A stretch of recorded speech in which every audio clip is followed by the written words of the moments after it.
So calculate the following using your calculator, giving your answers correct to three significant figures. So the first one, we've got the fourth root of 6 cubed plus 4.6 times 10 to the 5 over 9.8 times 10 to the minus 2 is equal to. Right, so doing the calculator, you want shift, you want the root sign above the x to any power. Then you need to put in the 4, which represents that 4 there. The right replay button. The fraction sign will create a fraction.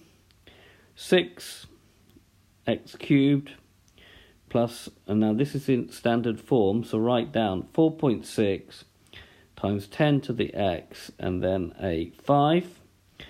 The little arrow button to go down to the denominator, again at standard form, so it's 9.8 times 10 to the x and minus 2. So use this minus here and 2. Don't put in a power sign or anything like that.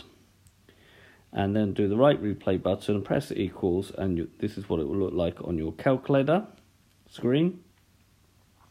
Check that it looks the same as the original problem. The only thing it won't look the same is this bit here, but this is 10 to the minus 2.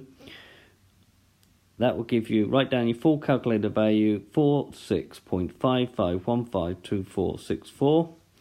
And then to three significant figures, that 5 will make that 5 a 6. So the answer will be 46.623 significant figures. And then the second one, 2 pi times square root of 4.7 cubed plus 1.7 cubed over 8.2 times the cube root of pi. So 2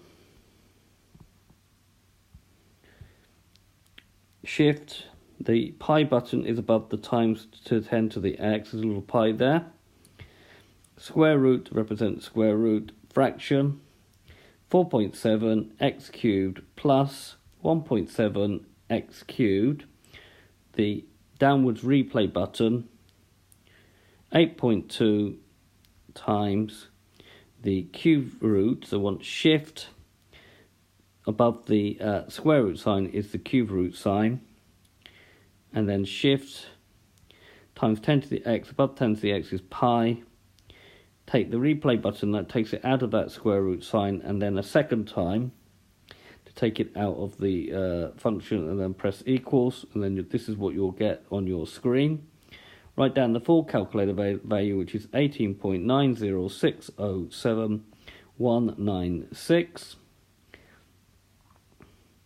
which gives you 18.923 significant figures. So this has been a video to show you how to use your calculator to do more complicated questions. I hope you've understood. And I thank you very much for watching.